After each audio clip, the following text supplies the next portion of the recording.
I remember the exact moment everything broke. Not just in my life, but in my soul. It wasn't a dramatic event. No lightning. No divine voice in the clouds. It was just silence. Stillness after a season of chaos. I was standing in a remote monastery carved into the side of a mountain. My phone had been off for days. I had nothing but a journal, my breath, and the kind of silence that makes you confront the parts of yourself you've been running from. And then I heard it, not with my ears, but in my spirit. I've chosen you for a major upgrade. It didn't come with comfort. It came with clarity. It didn't come with applause. It came with weight. And if you're watching this, I need you to know something that may shake your understanding of everything you've gone through.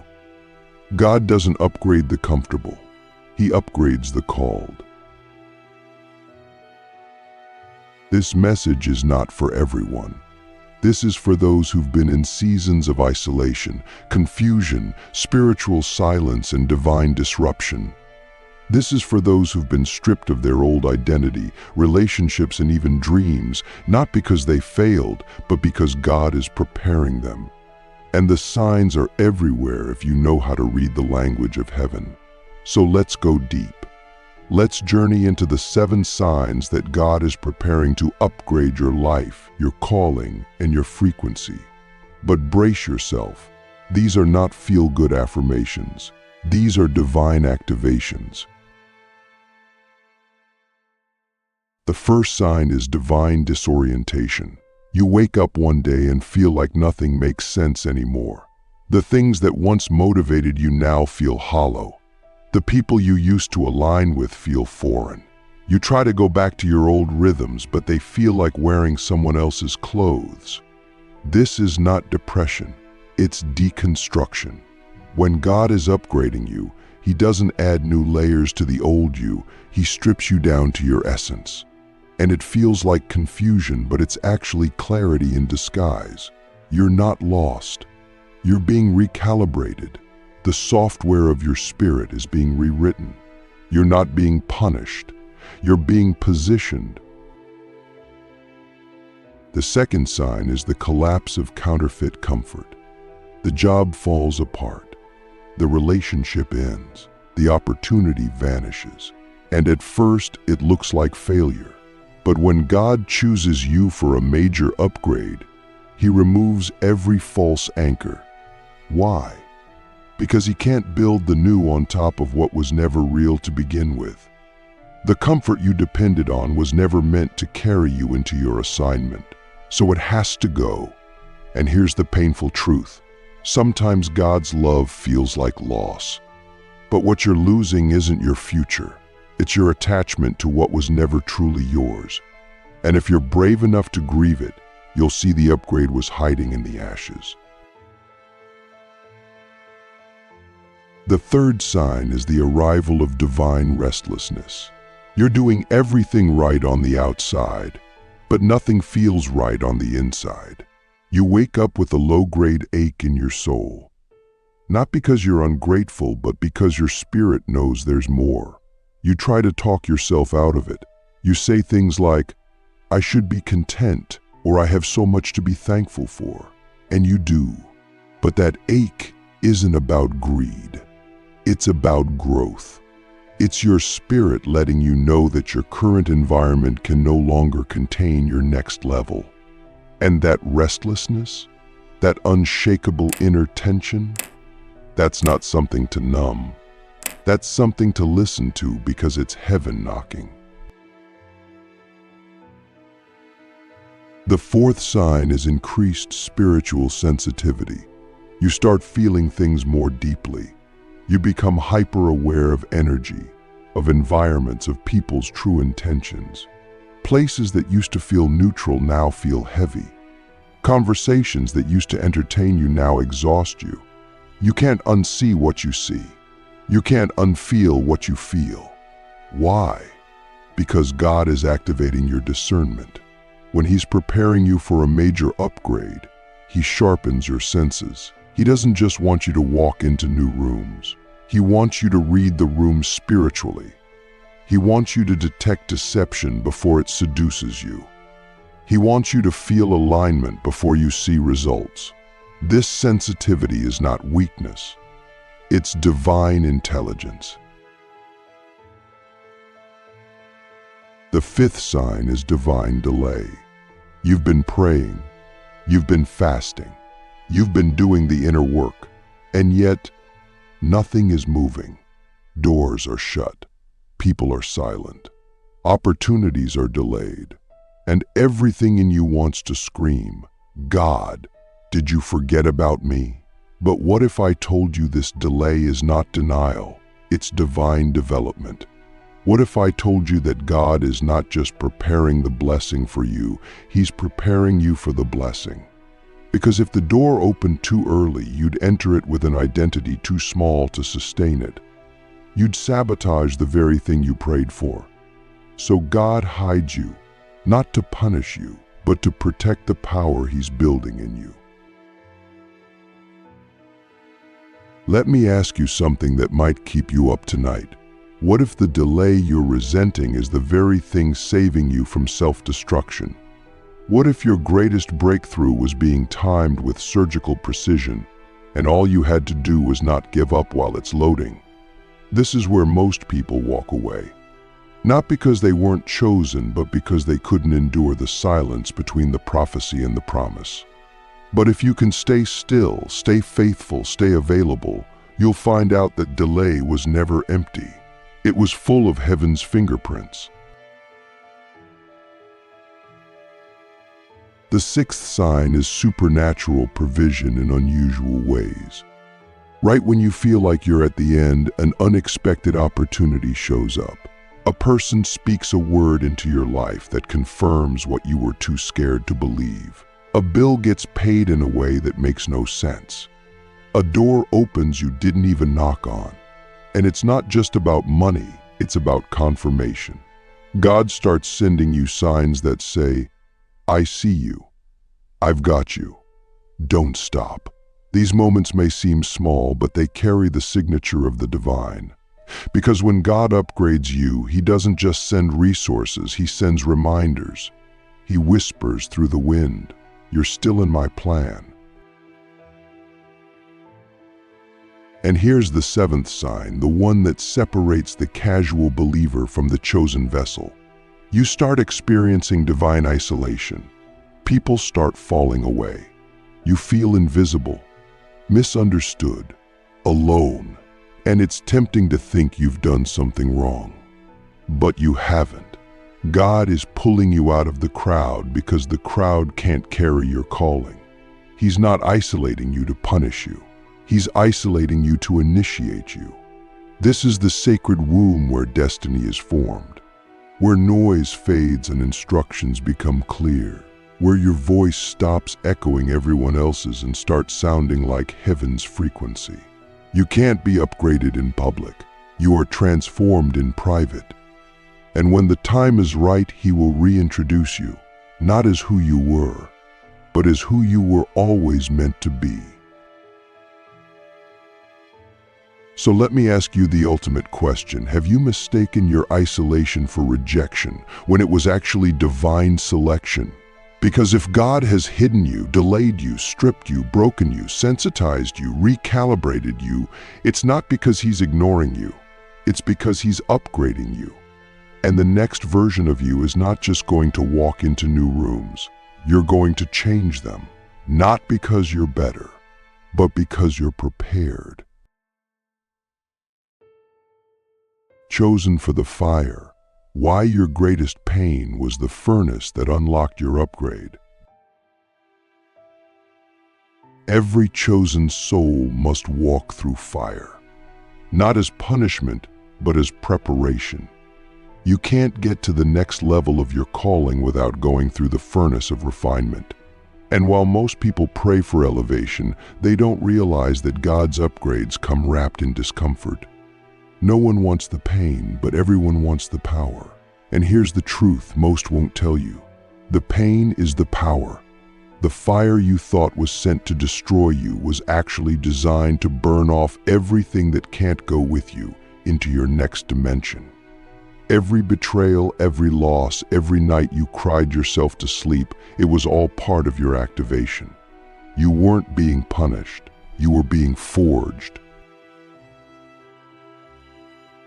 We love to talk about purpose, but we rarely talk about the process. And the process always includes pain. Why? Because pain exposes what you've been hiding. It reveals the weak foundations, the false attachments, the illusion of control. When you're in the fire, nothing fake can survive. You learn what's real, who's real, what matters, and what must be surrendered. Pain strips you, not to leave you empty, but to make room for truth. Think about it. Has your greatest spiritual insight ever come during a time of comfort? Or did it come when you were cracked open by grief, uncertainty, or heartbreak? That's not coincidence. That's divine engineering. When God chooses you for a major upgrade, He doesn't just change your outer life. He rewrites your inner architecture. That means your mindset, your identity, your beliefs, your emotional patterns, all of it gets tested. And the test is never about passing or failing. It's about alignment. Are you aligned with the version of you that can carry what you're asking for? Or are you still trying to drag old thinking into a new dimension? The fire makes sure you can't cheat that process. It brings all your old programming to the surface, your doubts, your fears, your self-sabotage, and forces you to confront it, not to shame you, but to free you. And here's what most people don't understand. God allows the fire because He trusts what's inside you. He doesn't test what He hasn't equipped. If you're in the fire right now, it's not because you're weak, it's because you're ready. Ready to be purified, ready to be upgraded, ready to be reintroduced as a weapon of light. And some of you needed the fire because you would have settled for survival if things hadn't been shaken.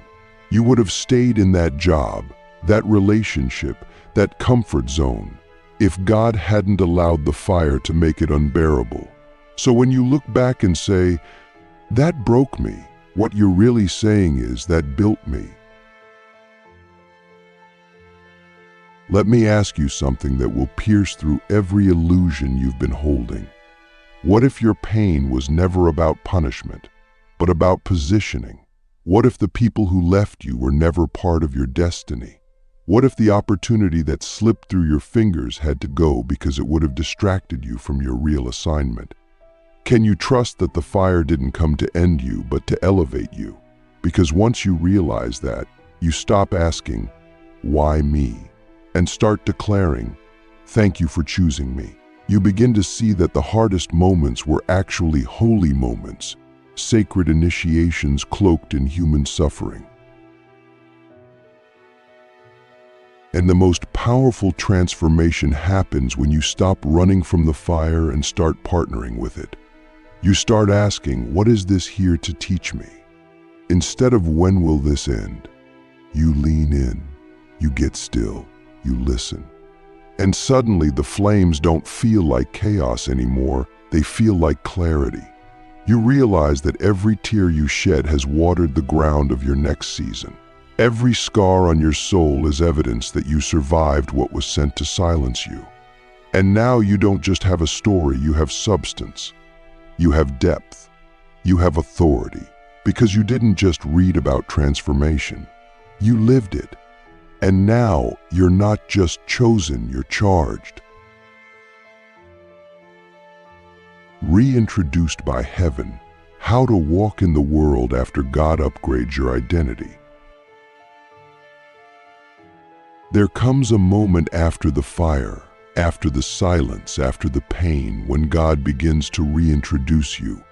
Not to the world first, but to yourself. The version of you that emerges from the fire does not resemble the person who entered it. You walk differently. You speak differently. You carry a weight in your words that didn't come from books or mentors, it came from becoming. And this is where many of us get disoriented again, because we try to walk back into old rooms with a new identity. We try to fit into spaces that were built for who we used to be. But hear me.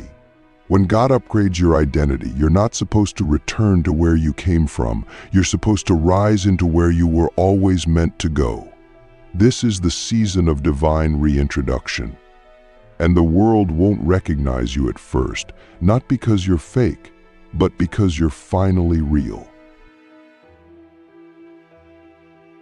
And here's the tension. People will try to put you back in the box where they first met you. They'll remember you by your past, by your mistakes, by your old energy.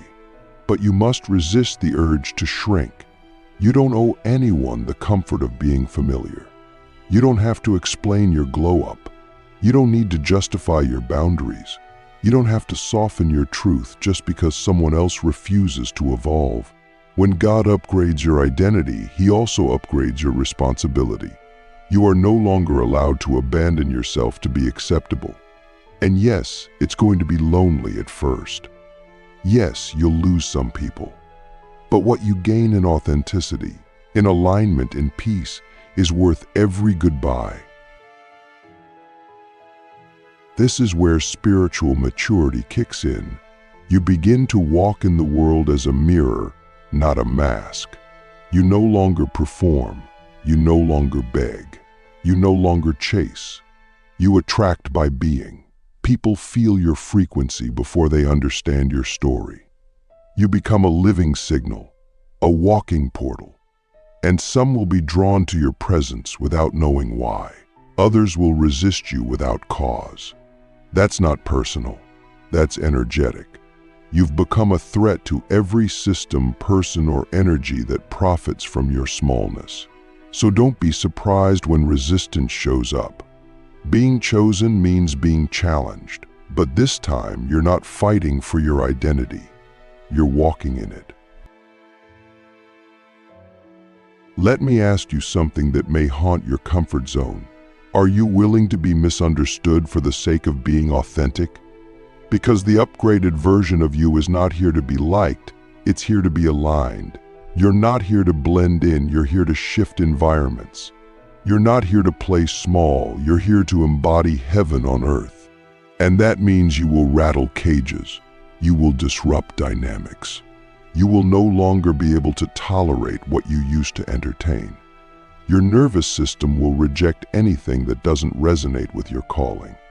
And that's not arrogance, it's alignment. Walking in your upgraded identity means you begin to move with intention. You don't speak just to fill space. You speak to shift atmospheres. You don't chase relationships. You cultivate resonance. You don't grind endlessly. You flow strategically. Because you know now, your time is sacred. Your energy is divine. Your presence is a frequency. And when you understand that, you stop leaking your power into places that don't honor it. You stop explaining your worth to people committed to misunderstanding you. You stop compromising your soul just to keep the peace.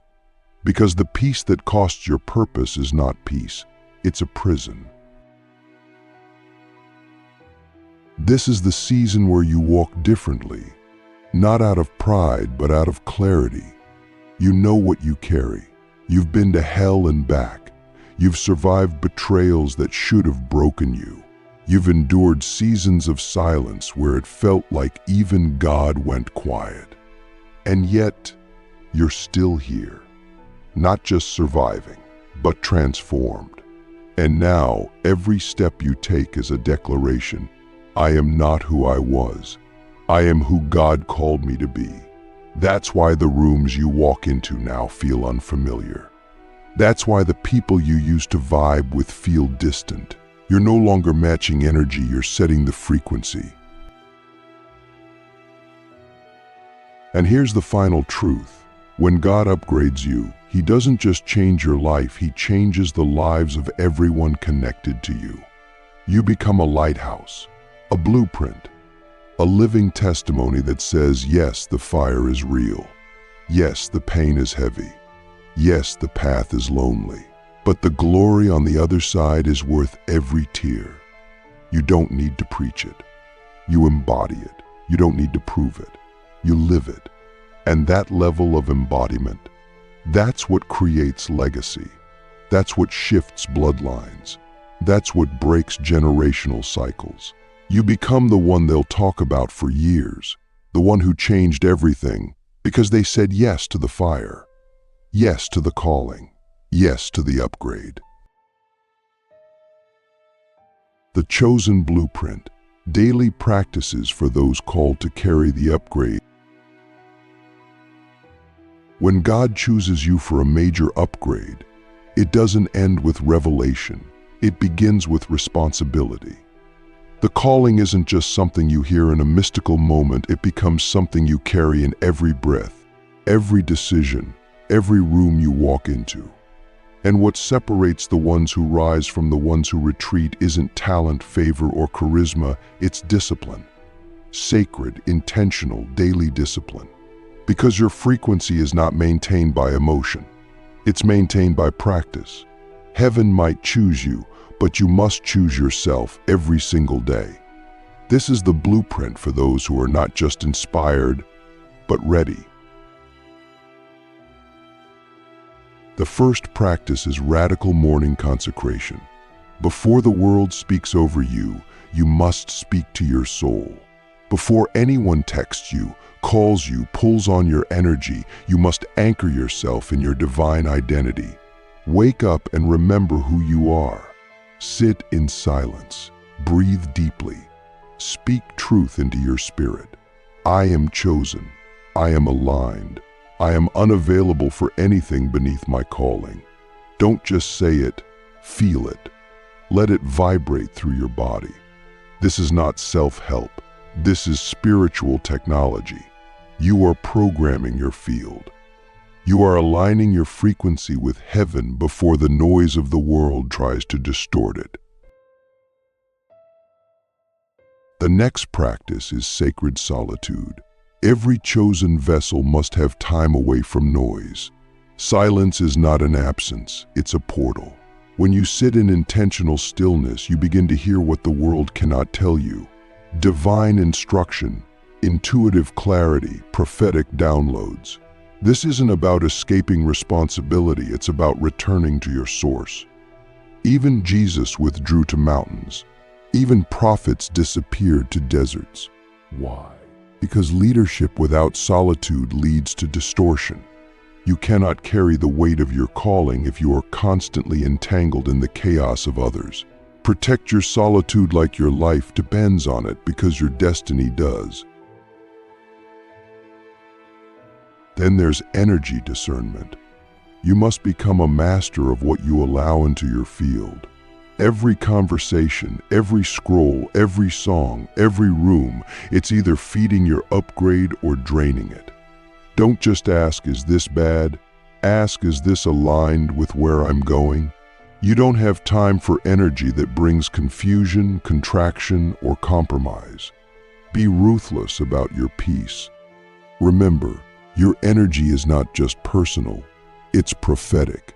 You are carrying a frequency that others will experience as clarity, healing, or discomfort. That's not arrogance, it's responsibility. And if you're not protecting your energy, you're leaking your legacy. A powerful practice is embodied gratitude. Not the shallow kind where you list 3 things and move on. We're talking about felt gratitude, the kind that brings tears to your eyes and opens your chest. Every day, take a moment to thank God, not just for what's coming, but for what didn't destroy you. Thank Him for the fire. Thank Him for the delay. Thank Him for the silence that taught you how to hear. Gratitude is an energetic amplifier. It expands your capacity to receive. It prepares your nervous system for overflow.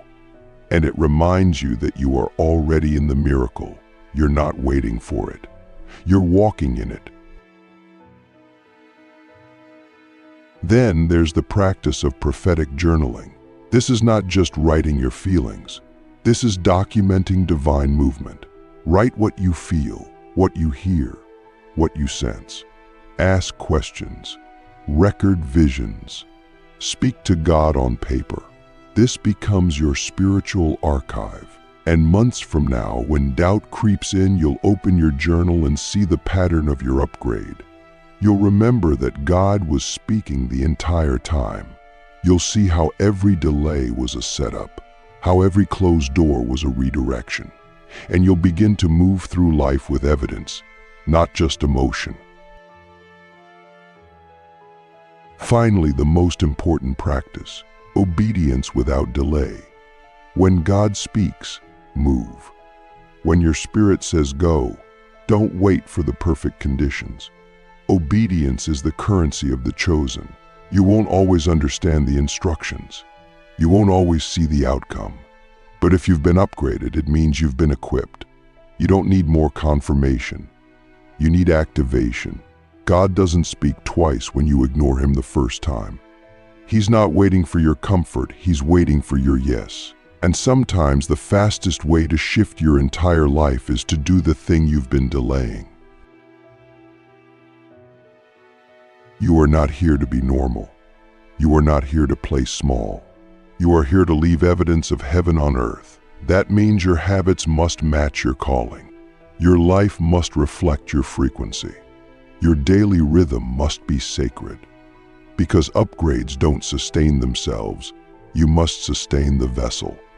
And if you do, if you walk this blueprint with reverence, intention, and fire, you will not just be chosen, you will be used, you will be trusted, and you will become the kind of person who doesn't just chase miracles, you become one.